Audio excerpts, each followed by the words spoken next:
Shalom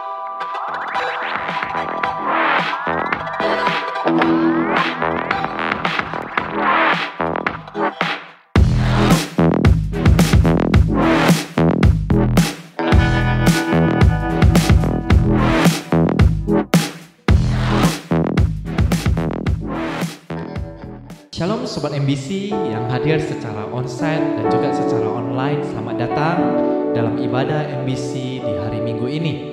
Ya, kita puji syukur ya, kita hari ini bisa hadir bersama-sama. Kita mau memuji dan menyembah Tuhan, mengucap syukur atas segala sesuatu yang sudah Tuhan berikan ke dalam hidup kita.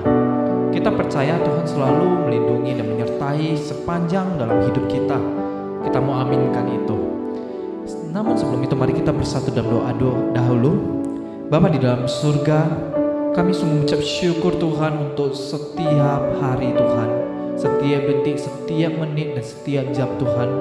Dalam setiap apapun yang kami lakukan dalam hidup kami, kami sungguh mengucap syukur Tuhan, Engkau selalu ada Tuhan. Terima kasih Bapa untuk segala sesuatunya Tuhan yang sudah Tuhan berikan kepada kami Tuhan Yesus.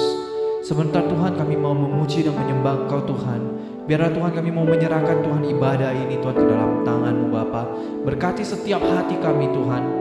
Arahkanlah hati kami Tuhan hanya fokus kepada Engkau saja Tuhan Yesus. Terima kasih Bapa, kami serahkan dari awal pertengahan hingga akhirnya ke dalam tangan-Mu. Dalam nama Tuhan Yesus. Haleluya. Amin. Kita mau menyembah Tuhan lebih dalam lagi. Seperti rusa yang rindu akan aliran sungai, begitu juga dengan hati kita yang rindu akan kasih setia Tuhan. Atau bagai tanah yang gersang yang merindukan hujan, begitu juga hati kita yang rindu akan kasih setianya. Kita mau angkat lagu pujian.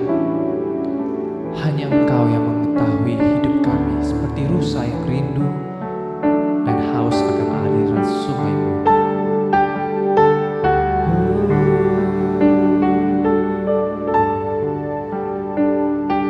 Seperti rusa yang haus dan rindu aliran sungai-Mu,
saya rindu akan aliran sungai-Mu, seperti padang gurun yang merindukan hujan.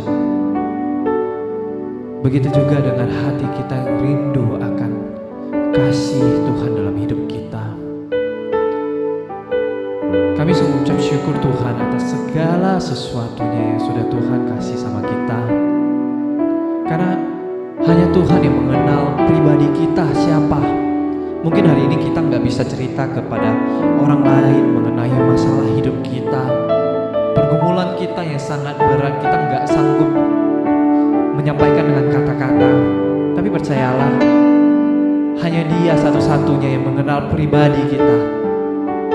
Dia mengenal baik bagaimana kita. Hari ini kita mau belajar untuk menyerahkan segala sesuatunya, permasalahan kita, pergumulan kita ke dalam tangan Tuhan. Kita percaya akan ada jalan keluar, akan ada kemenangan dalam setiap pergumulan hidup kita. Kita mau serahkan semuanya ke dalam tangan Tuhan.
Tuhan, selidiki hati kami Tuhan. Selidiki hati kami lebih dalam lagi Tuhan. Kami tahu Tuhan, Engkau tahu pribadi kami Tuhan Yesus. Selidiki hati kami, apakah kami sungguh-sungguh mengasihi Engkau? Apakah kami sungguh-sungguh Tuhan membutuhkan Engkau dalam hidup kami Tuhan Yesus? Bapa, pakai setiap hati kami Tuhan Yesus untuk dalam pekerjaan-Mu Tuhan.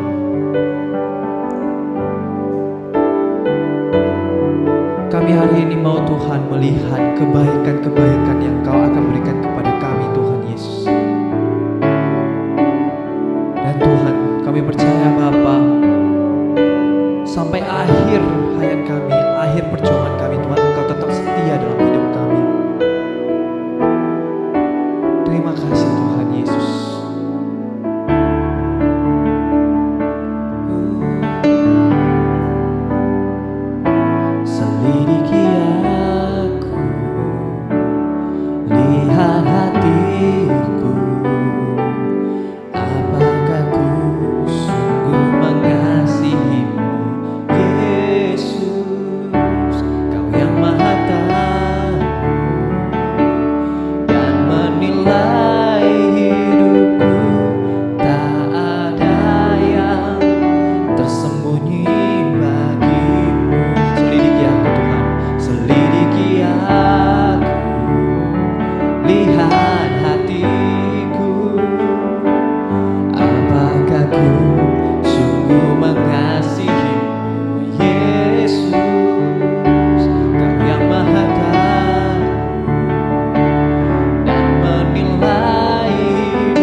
pernah habis Bapa. Terima kasih Tuhan, terima kasih Yesus. Kau adalah Allah yang sangat setia Tuhan. Engkau mengerti kami lebih daripada siapapun Tuhan Yesus. Kami mau belajar lagi Tuhan untuk selalu mengandalkan-Mu, mengandalkan Engkau dalam segala sesuatunya Tuhan Yesus. Karena kami percaya Bapa, hanya bersama-Mu Tuhan akan ada Tuhan Yesus kemenangan Tuhan dalam hidup kami ini Tuhan Yesus. Oh Tuhan, telah kulihat kebaikan-Mu yang tak pernah habis di hidupku. Ku berjuang sampai akhirnya Kau dapati aku tetap setia. Tak kulihat kebaikan-Mu yang tak pernah habis di hidupku. Ku berjuang sampai akhirnya Kau dapati aku tetap setia.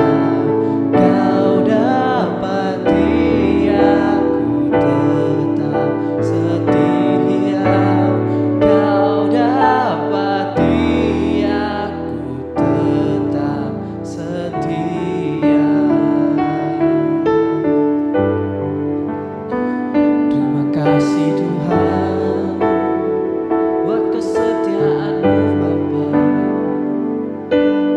Kami mengucap syukur.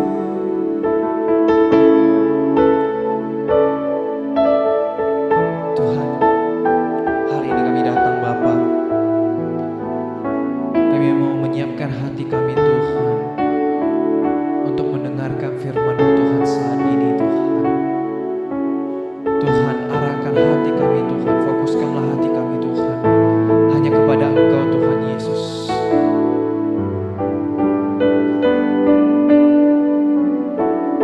Kami percaya Bapa, firman-Mu Tuhan tak pernah habis-habisnya Tuhan dalam hidup kami Tuhan. Firman-Mu Tuhan selalu menuntun kami ke dalam jalan Tuhan Yesus, jalan kebenaran yang membawa kami ke dalam kemenangan Bapa.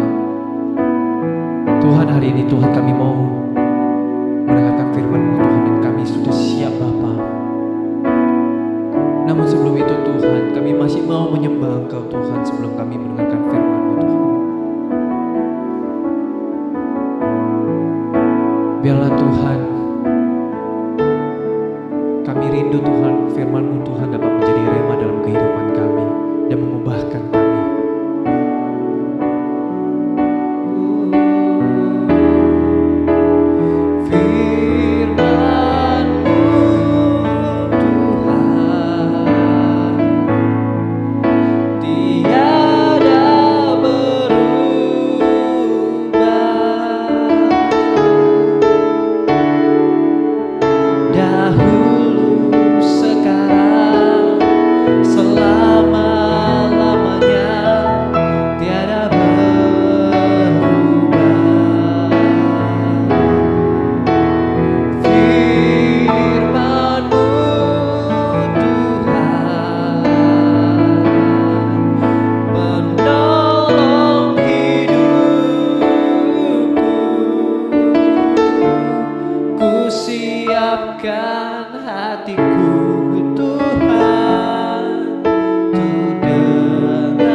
Yesus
Ya Tuhan, terima kasih buat kebaikan-Mu atas kami.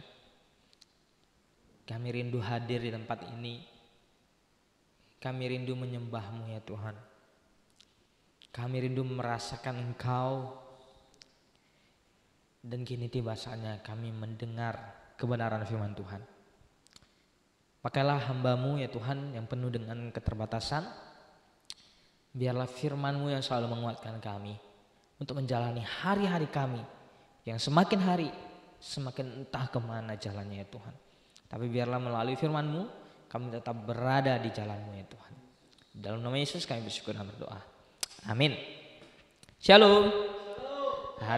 Hari ini kita akan bersama-sama merenungkan satu kebenaran firman Tuhan tentang Tuhan melihat hati. Tentang apa? Tuhan melihat hati. Nah, teman-teman yang terkasih dalam Tuhan, kalau kita melihat hari ini, orang-orang itu cenderung judge by cover, gitu ya. Orang-orang itu selalu terfokus kepada yang sifatnya itu terlihat dari luar. Maka tak jarang kita seringkali menilai sesuatu itu jelek. Karena apa? Karena tampilannya secara dari luar tidak baik. Contohnya durian. Kalau kita nggak pernah makan durian begitu ya, kayak saya ya, mungkin pernah tapi nggak suka baunya begitu ya. Kalau kita makan durian, kalau misalnya buahnya kita pinggirkan, cuman ada durinya aja begitu ya, nggak ada buahnya, kita akan berkata ya mungkin jelek banget nih buah begitu ya, jelek banget nih buah, kayaknya nggak layak dimakan begitu ya. Sama kayak nanas juga begitu ya, luarnya duri-duri nggak jelas begitu ya, bahkan bisa menyakiti diri kita. Coba bayangkan nanas dan durian menimpa kepala kita, pasti modar begitu ya. Nah, teman-teman yang terkasih dalam Tuhan, secara bentuk tidak sangat disarankan untuk dimakan begitu ya, duri-durian begitu ya. Cenderung manusia saat ini tuh judge by cover. Kebenarannya kalau luarnya kayaknya baik, pasti dalamnya pasti baik. Itu kalau kita lihat pemikiran zaman sekarang. Kalau luarnya bagus, dalamnya pasti bagus, begitu ya. Setuju atau enggak? Saya katakan belum tentu. Contohnya, kalau dikasih atau disuruh pilih yang mana? Yang kanan atau yang kiri? Yang kanan. Karena apa? Baru contoh begitu ya. Yang kiri lusuh begitu ya. Kalau disuruh pilih pasti kita pilih yang baik. Padahal kalau dijual begitu ya, lebih mahal yang kelihatannya jorok-jorok itu begitu ya. Saya telah lihat dari market itu mereknya baik begitu ya, cuman yang modelnya aneh-aneh begitu ya. Ini yang mungkin yang terlihat baik ini cuma 70-an ribu begitu ya, tetapi yang sebelahnya bisa sampai 7 juta dan sebagainya. Coba kalau disuruh lagi pilih yang mana? Yang kanan, yang baru ya, yang baru. Kenapa pilih yang baru begitu? Karena dari looks-nya, dari penampilannya pasti lebih baik, pasti lebih mahal dalam pikiran kita ya. Tapi ternyata ketika saya searching begitu ya, sepatu yang lusuh kayak masuk got begitu ya, masuk paret ini harganya 37 juta. 37 juta. Teman-teman yang terkasih dalam Tuhan, kita sering kali memilih sesuatu yang kayaknya lebih baik secara looks begitu ya. Tetapi belum tentu seperti kebenaran yang tadi. Sama seperti ibu-ibu kalau beli cabai. Biasa ibu-ibu sebenarnya 15 menit bisa selesai belanja. Sebenarnya bisa selesai. Tetapi ketika sampai beli seperempat, udah beli seperempat, dipilih-pilih lagi tomatnya yang mulus-mulus secara luarnya, cabenya yang mulus-mulus. Karena apa? Kita cenderung suka yang terlihat baik. Padahal yang baik, yang mulus itu belum tentu pedas gitu ya, seperti cabai. Nah, teman-teman yang terkasih dalam Tuhan, kita akan melihat dan belajar seorang nabi, atau sebagian juga menyebutnya hakim, yang bernama Samuel. Dia sedang berada di dalam sebuah dilema, di dalam memilih pemimpin bagi Tuhan untuk memimpin bangsa Israel. Saya akan bacakan bagi kita semua di dalam 1 Samuel pasalnya yang ke-16 ayat 1 sampai 13. Beginilah firman Tuhan. Berfirmanlah Tuhan kepada Samuel, berapa lama lagi engkau berduka cita karena Saul? Bukankah ia telah kutolak sebagai raja Israel? Isilah tabung tandukmu dengan minyak dan pergilah. Aku mengutus engkau," ini Samuel, "kepada Isai orang Bethlehem itu, sebab di antara anak-anak Isai telah kupilih seorang raja bagiku." Ayat kedua, tetapi Samuel berkata, "Bagaimana mungkin aku pergi? Jika Saul mendengarnya, ia akan membunuh aku." Firman Tuhan bagi Samuel, "Bawalah seekor lembu muda dan katakan, aku datang untuk mempersembahkan korban kepada Tuhan. Kemudian undanglah Isai ke upacara pengorbanan itu. Lalu aku akan memberitahukan kepadamu apa yang harus kau perbuat." Ada campur tangan Tuhan di situ. "Urapilah bagiku orang yang akan ku sebut kepadamu." Samuel berbuat seperti yang difirmankan Tuhan dan tibalah ia di kota Bethlehem. Para tua-tua di kota itu datang dan mendapatkannya dengan gemetar dan berkata, "Adakah kedatanganmu ini membawa selamat?" Begitu ya. Jawabnya, "Ya, benar."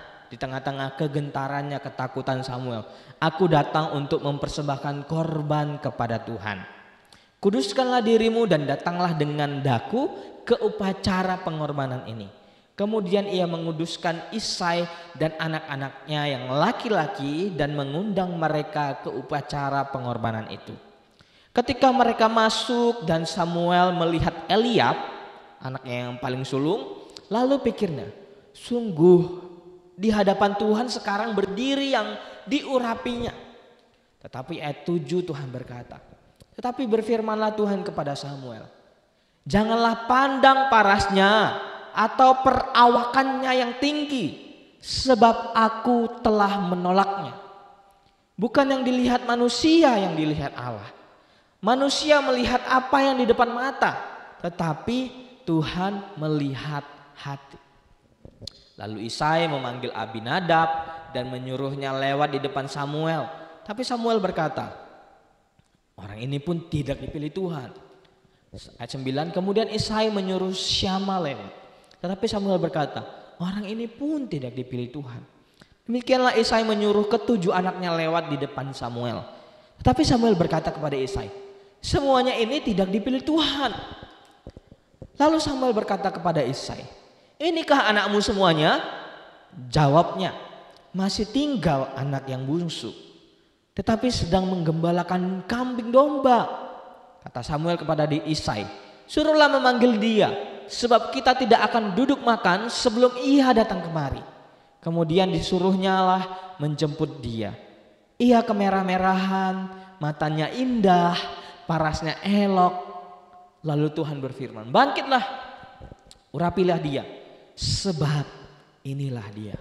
Ayat 13, Samuel mengambil tabung tanduk yang berisi minyak itu dan mengurapi Daud di tengah-tengah saudara-saudaranya. Sejak hari itu dan seterusnya berkuasalah roh Tuhan atas Daud. Lalu berangkatlah Samuel menuju Rama. Teman-teman yang terkasih dalam Tuhan, dari kisah yang kita baca tadi, Samuel sedang berada di satu masa transisi. Dari mana kepemimpinan teokrasi, yaitu kepemimpinan dari atas, Allah secara langsung memimpin bangsa Israel. Mungkin mengutus nabi, mengutus seorang hakim dan lain sebagainya begitu ya, termasuk Samuel. Tetapi Tuhan suruh, udah saatnya bertransisi menjadi kepemimpinan monarki, atau ada satu orang yang memimpin bangsa ini. Tetapi orang ini harus taat sama Tuhan. Bukan cuman ya ikut-ikut lalu akhirnya meninggalkan Tuhan. Bukan hanya tersebut. Jadi di antara masa transisi ini, Samuel sedang berada di dalam ketakutan. Sebelumnya apa? Samuel itu melihat seperti kita saat ini. Yaitu apa? Kita melihat sesuatu atau seseorang itu hebat karena looks-nya. Akhirnya apa? Dia memilih Saul sebagai nabi atau hakim yang bertanggung jawab kepada Allah. Samuel pasti rindu punya pemimpin yang baik, dari looks-nya baik, dari bakatnya baik, talentanya baik. untuk umat kesayangan Allah. Dalam perikop sebelumnya, pasal 15, kita bisa melihat bahwa ketika Samuel memilih Saul, tetapi Saul ditolak oleh Allah. Karena apa? Sebelumnya Samuel meyakini bahwa Saul itu sangat baik dan rendah hati. Betul memang Saul itu rendah hati. Di dalam 1 Samuel 9 ayat 21, Saul sebenarnya seorang yang baik dan rendah hati. Tetapi ketika ia telah diberi kekuasaan, dia tidak lagi taat kepada Tuhan, tidak lagi menaati perintah Tuhan. Seiring berjalannya waktu, hal yang dikira Samuel itu baik, awalnya dia kira ini paling top, ideal sebagai pemimpin yaitu Saul, ternyata semuanya luntur. Karena itulah, karena ketidaktaatannya kepada Allah, karena dirinya dia anggap itu paling benar ketika dikasih jabatan, sehingga dia tidak mau taat kepada Tuhan. Tuhan berkata dengan jelas, Saul, aku menolak engkau. Problem manusia dari dulu sampai sekarang adalah lupa diri, teman-teman. Lupa diri dan sombong. Karena menurut dosa favorit gitu ya, dosa kesombongan itu peringkat nomor 1. Ketika kita menyombongkan diri, otomatis Tuhan direndahkan. Saya menarik ketika melihat Instagram, sosmed begitu ya. Ibaratkan tentang meninggikan manusia dan meninggikan Tuhan itu seperti jungkat-jungkit. Ketika kita meninggikan diri, otomatis sisi yang lainnya itu yang kita anggaplah sisi kepada Tuhan itu pasti kita rendahkan. Di saat kita meninggikan Tuhan, satu sisinya kita merendahkan diri kita. Teman-teman yang terkasih, problem manusia pada saat dahulu sampai sekarang adalah kesombongan, meninggikan diri. Ketika dikasih satu posisi merasa paling wah hebat, bisa memberikan satu keputusan-keputusan yang penting, merasa paling benar sedunia. Sebagai orang percaya yang nantinya dipercaya sebagai pemimpin, dipercaya sebagai seorang yang mempunyai satu keputusan, mengambil keputusan, jangan seperti Saul, meninggikan diri lalu merendahkan Tuhan. Tuhan tidak suka, bahkan dikatakan di pasal sebelumnya Tuhan menolak Saul di perikopnya. Nah, perikop yang kita baca tadi 1 Samuel 16 itu, makanya disuruh Tuhanlah Samuel, karena kamu salah memilih, kamu harus pilih lagi pemimpin begitu ya. Tapi masalahnya Saul udah jadi raja. Saul udah jadi raja, teman-teman yang terkasih. Makanya di ayat 1 tadi kita melihat dia merasakan, ayat 2, dia merasakan ketakutan. Jika Saul mendengarnya, dia akan membunuh aku. Dia akan membunuh aku. Lalu di saat dia pun menuruti apa perintah Allah, di saat dia bertemu dengan para tua-tua pada saat itu, dikatakan bahwa dia itu dengan takut dan gemetar. Mana ya tadi ya? Dengan takut dan gemetar dia bertemu dengan tua-tuanya. Nah ini, ayat 6. Ketika mereka masuk dan Samuel, ayat berapa ya? Oke, ayat 4. Samuel berbuat seperti apa yang difirmankan Tuhan dan tibalah ia di kota Betlehem. Para tua-tua di kota itu datang mendapatkannya dengan gemetar. Dia ketakutan. Tapi dia harus satu sisi memberitakan, menjalankan apa yang Tuhan mau. Seakan-akan ini adalah tugas tanggung jawab yang benar, yang sangat sulit dilakukan Samuel sebagai utusan Tuhan. Jadi sebagai jemaat Tuhan, mungkin di dalam Tuhan mengutus hamba-hamba Tuhan begitu ya, dia harus tetap membela kebenaran. Mungkin dia harus dia harus menyingkirkan diri. Dia harus membela kebenaran di saat situasi tidak benar begitu ya. Dia harus menuruti Tuhan, mentaati Tuhan. Sebagai orang-orang, sebagai jemaat-jemaat, harus kita hargai. Bukan malah mencaci maki dan lain sebagainya. Selanjutnya Samuel pun melakukan apa yang dikatakan Tuhan. Dia pergi ke Isai di Bethlehem. Pertama-tama ketika dia mencari nominasi begitu ya. Yang pertama dia lihat Eliab, anak yang paling sulung daripada Isai ini. Ketika dia melihat Eliab, Samuel itu kembali lagi di dalam perspektifnya. Sungguh di hadapan Tuhan sekarang berdiri yang diurapinya. Sungguh dia melihat sesuatu yang dari parasnya, dari looks-nya teman-teman.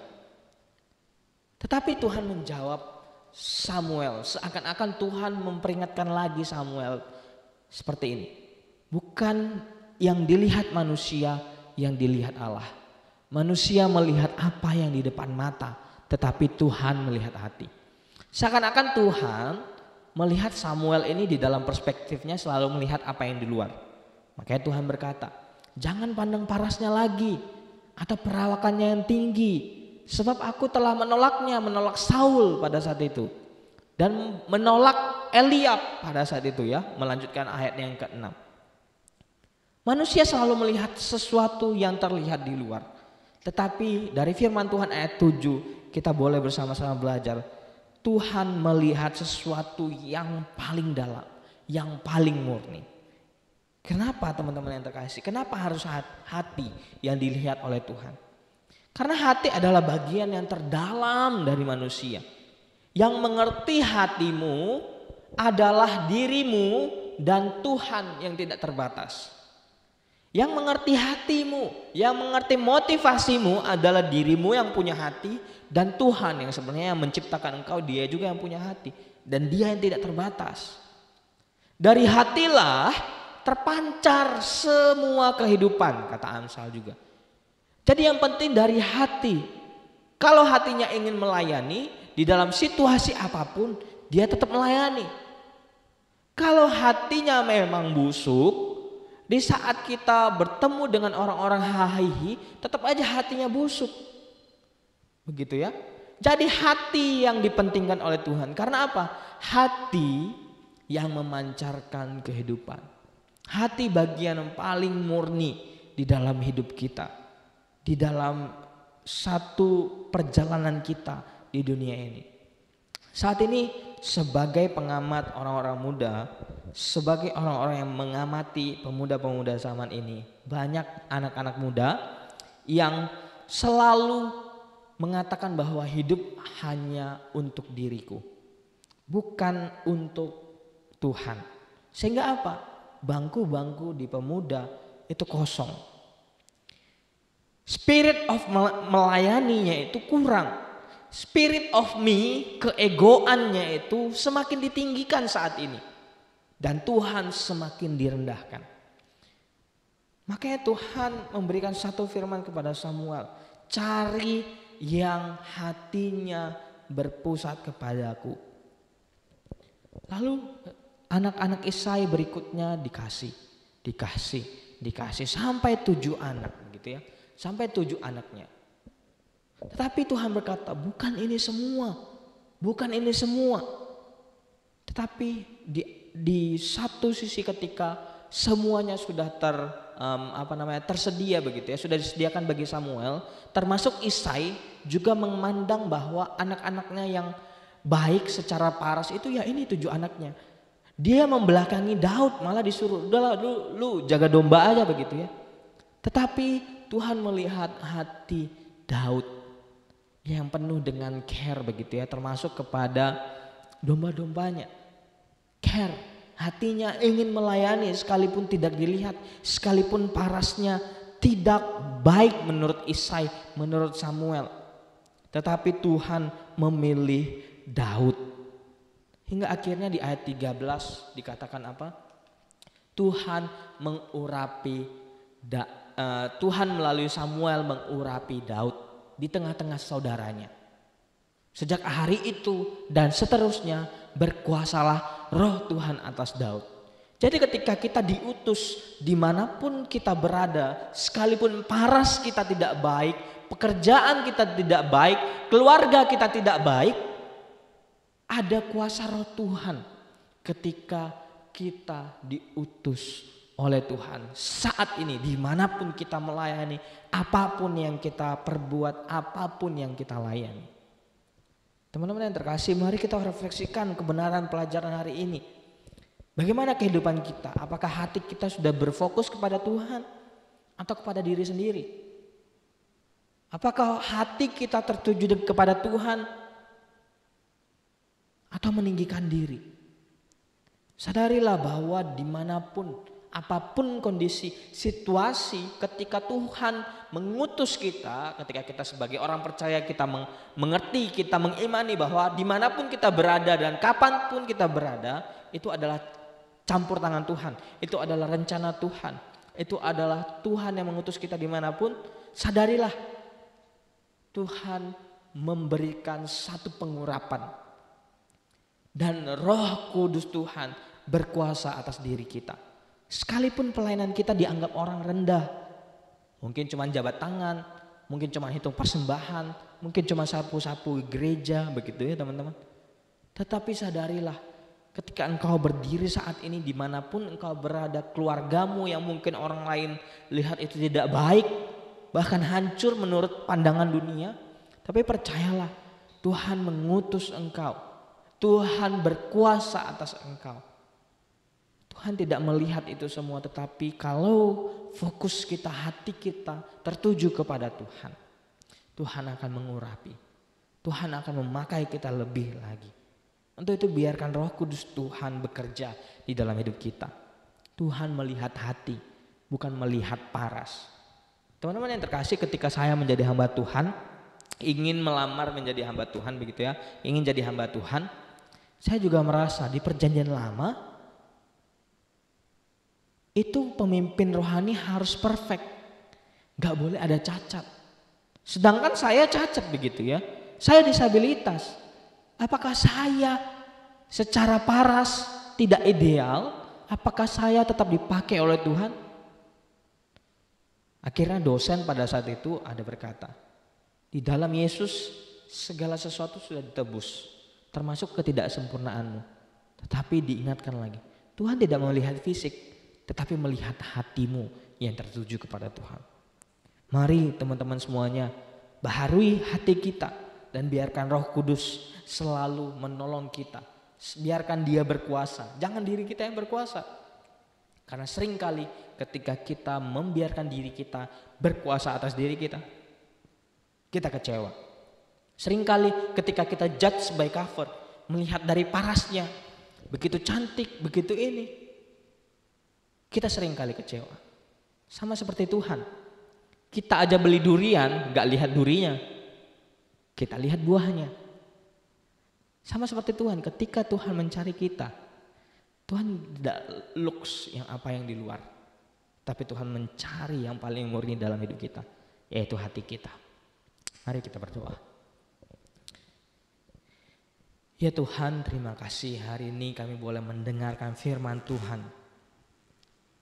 Bagaimana Tuhan melihat sesuatu yang paling dalam dari diri kami, yaitu hati kami. Seringkali mungkin hati kami tertuju kepada dunia ini. Seringkali hati kami meninggikan diri kami daripada Engkau. Tuhan, ampunilah kami. Hari ini kami belajar bahwa Engkau dengan tegas berkata, bahkan Engkau memberikan satu contoh ketika Saul tidak memilih, tidak berpusatkan hatinya kepada Tuhan. Tuhan menolak Saul. Ya Tuhan, hari ini biarlah kami boleh membarui hati kami. Sebagai anak-anak Tuhan, sebagai anak-anak muda ya Tuhan, biarlah kami boleh membarui hati kami. Dan dimanapun kami tempatkan, kami yakin dan percaya ada pengurapan daripada Tuhan dan Roh Kudus Tuhan di dalam diri kami. Terima kasih Tuhan, baruilah setiap hati kami, agar hati kami selalu tertuju kepada Tuhan. Dalam nama Yesus kami bersyukur dan berdoa. Amin. Ya, haleluya, puji Tuhan. Hari ini kita belajar bahwasannya jangan judge people by his cover ya. Jadi kita tidak bisa menilai orang dari rupanya, nggak bisa menilai orang dari luarnya saja, tapi melihat dalam hati. Ya, kita percaya firman Tuhan hari ini dapat membangun setiap kita Karena kenapa? Karena Tuhan melihat hati setiap kita. Kita akan melakukan persembahan, ya, berikan persembahan. Namun sebelum itu mari kita bersatu dalam doa dahulu. Bapa di dalam surga, sebentar Tuhan kami akan memberikan persembahan Tuhan. Kau berkati Tuhan tangan-tangan yang memberi, biarlah Tuhan apapun Tuhan, kami percaya Tuhan hari ini Tuhan tidak melihat nominal seberapapun yang diberikan, tapi Tuhan melihat hati setiap kami yang mau belajar ingin memberi Tuhan. Berkati Tuhan semuanya, di dalam nama Tuhan Yesus kami berdoa dan mengucap syukur. Haleluya, amin. Kita akan angkat lagu pujian. Telah kutemukan kasih yang sejati, yang tidak ada pernah berubah, hanya di dalam Yesus. Haleluya.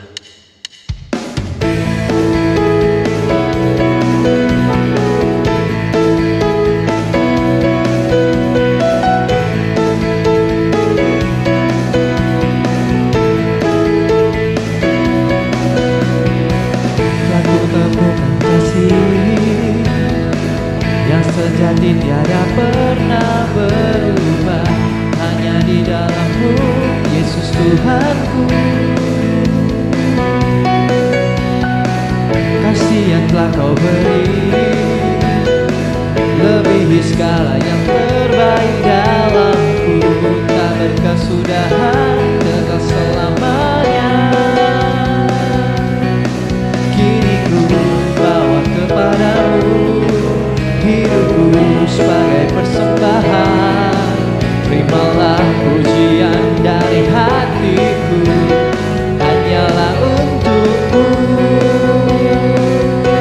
Ku beri yang terbaik, hanyalah bagimu. Hanya untukmu yang termulia, berkenan bagimu. Biar hidupku bersinar bagi kemuliaan dan keagungan Tuhan, kebesaran-Mu, ku beri segalanya. Ku beri yang terbaik.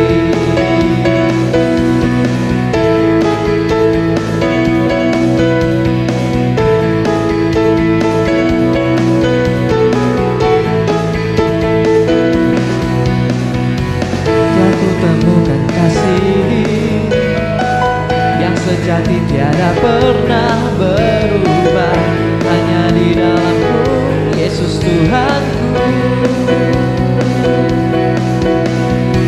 Kasih yang telah Kau beri lebih segala yang terbaik dalamku, tak berkesudahan, kekal selamanya. Kini ku bawa kepadamu hidupku sebagai penyembahan. Terimalah pujian dari hatiku, hanyalah untukmu. Ku beri yang terbaik, hanyalah bagimu. Hanya untukmu yang termulia, berkenan bagimu. Biar hidupku bersinar bagi kemuliaan dan keagungan Tuhan, kebesaran-Mu, ku beri segalanya. Ku beri yang terbaik, hanyalah bagimu. Dan hanya untukmu yang termulia, berkenan bagimu. Biar hidupku bersinar bagi kemuliaan dan keagungan Tuhan, kebesaran-Mu, ku beri segalanya. Ku beri yang terbaik.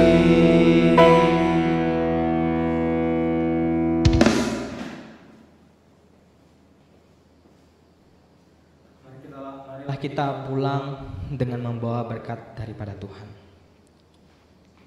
Kiranya kasih daripada Allah Bapa yang dinyatakan melalui kematian anaknya Yesus Kristus yang mengasihi kita, serta penyertaan, penghiburan dan kekuatan daripada Roh Kudus menyertai setiap kita mulai hari ini, esok dan sampai selama-lamanya.